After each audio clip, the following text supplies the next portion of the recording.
Hello guys, இன்னைக்கு எத்துக்காடு மான்வாவோட episode 8 தான் நம்ம பார்க்க போறோம். ஸோ வீடியோக்குள்ள போறதுக்கு முன்னாடி எப்பயும் போல தான் மறக்காம ஒரே ஒரு லைக்கை போட்டுருங்க. நீங்க இது வரைக்கும் நம்ம சேனலுக்கு சப்ஸ்கிரைப் பண்ணலையா? சரி வாங்க நம்ம டைம் மிஸ் பண்ணாம எப்பிக்குள்ள போகலாம். இதோட ஸ்டார்டிங்லயே அந்த பாக்ஸர் அவனோட வீட்டுக்கு வரான். பின்னாடியே அவளோட சிஸ்டர்காரையும் கத்துறான். ப்ராஸ்டிக்யூட்டர் வர, நீ என்னன்னா இங்க வழியில நின்று இருக்க, மரியாதையை தள்ளுறா. இன்னைக்கு இன்னொருத்தனை நான் பிடிச்சு போட்ட தெரியுமா? நம்மளுக்கும் இப்பதான் தெரியுது அந்த இன்சிடென்ட் நடந்திருக்கும்ல, அவங்களால ஒரு டான்சரா மாற முடியல, அதனால அவங்க இந்த பாதையை தேர்ந்தெடுத்தாங்க. அதுக்கப்புறம் என்ன, இந்த பாதையிலேயே அவங்க வாழவும் ஆரம்பிச்சிருக்காங்க. ஹலோ கேங்கால அந்த விஷயத்த மறக்கவே முடியல. அதை பத்தி தான் ஆளு யோசிச்சுனே இருக்கான். சீனாவது அந்த இடத்துல இன்னமும் அந்த பையனை காணும். அங்க இன்னமும் தான் அந்த பையனை தேடுறாங்க. அங்க யாங்கோ மன்னிப்பு கேக்குது. சாரி பாஸ், என்னால அந்த பையனை தேட முடியல.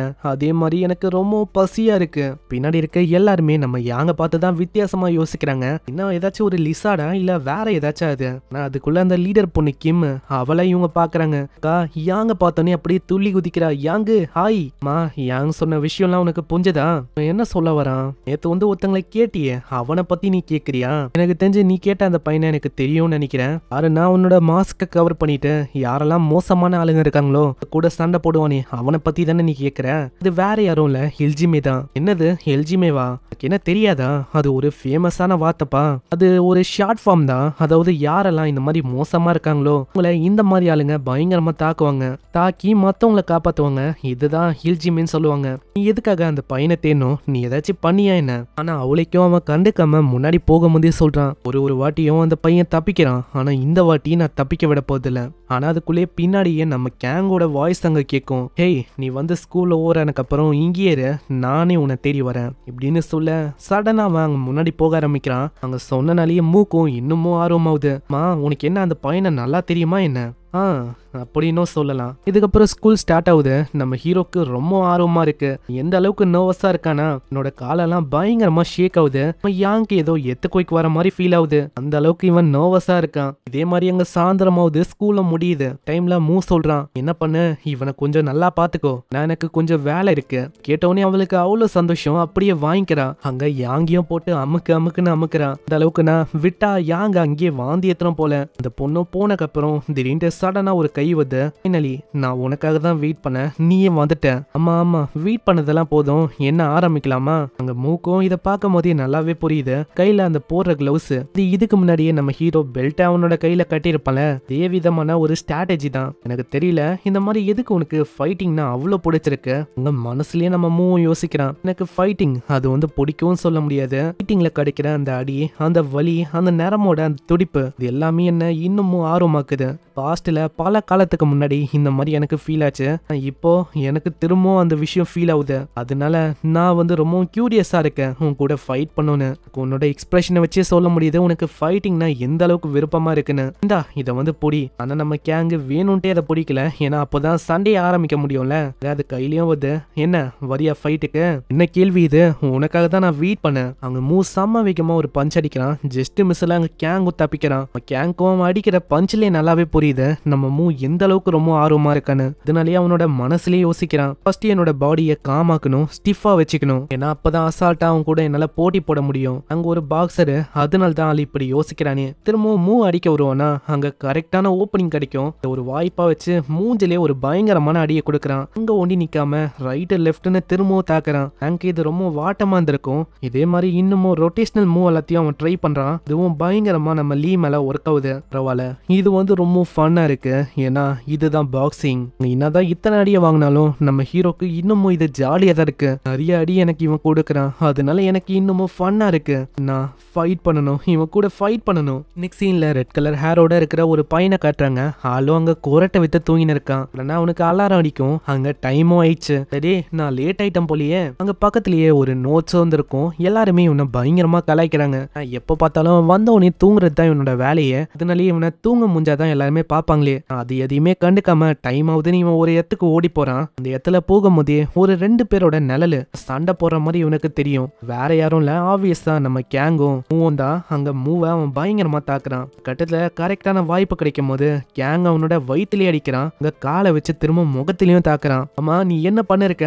பாக்ஸிங்ல கிக் எல்லாம் பயன்படுத்தக்கூடாது. அது பாக்ஸிங்கா? அப்படின்னா என்னது?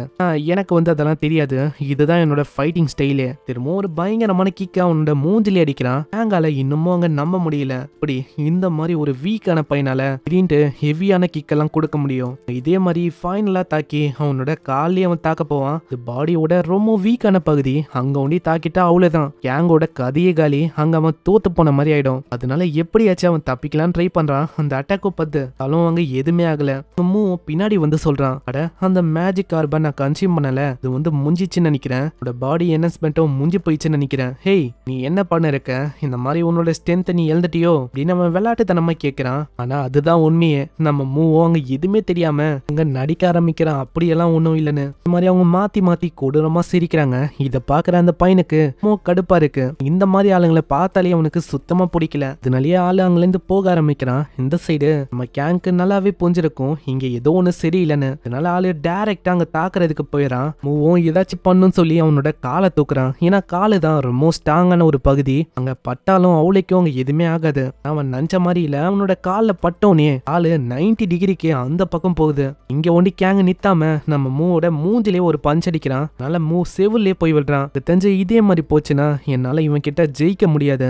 என் கிட்ட வேற வழி இல்ல, ஒரே ஒரு வழிதான் இருக்கு. ஆனா நான் பயன்படுத்த பார்க்கணும். ஏன்னா மாணவ பயன்படுத்தினாதான் என்னால நடக்கிற விஷயத்தையே மாத்த முடியும். இதுக்கு முன்னாடியே நான் ஃபெயில் ஆயிட்டேன். இருந்தாலும் வேற வழி இல்ல, ட்ரை பண்ணி பாத்துற வேண்டியதான். அங்க மாணவ ட்ரை பண்ணிங்கனே அப்படியே அவன் தாக்க வருவானா, அதை அசால்ட்டா கேங் பிடிக்கிறான். கேங் பின்னாடியும் ஏதோ ஒரு விஷயம் இருக்கிற மாதிரியே ஃபீல் ஆகும். இட்டும் காத்தும் பின்னாடியே இருந்தா எப்படி இருக்கும், அந்த மாதிரி ஒரு விஷயம். அதனால கேங் என்னதுராதுன்னு பின்னாடி பாக்குறான். ஒரு வாய்ப்பை வச்சு மூஞ்சிலே ஒரு அடி அடிக்கிறான். திரும்பவும் தாக்கலான்னு போறதுக்குள்ளேயே மூ அடிக்கிற அந்த கையை அவன் பிடிக்கிறான். ஆனா திரும்பவும் அந்த மானா ஃபீல் ஆகுமா, அங்க திரும்பவும் பாக்குறான். இதை ஒரு வாய்ப்பை வச்சு மண்டையை வச்சு தாக்கிறான். அதனால ஆளுக்கு மூக்குல இருந்து ரத்தம் வருது. அங்கேயே அவன் கீழே விடுறான்.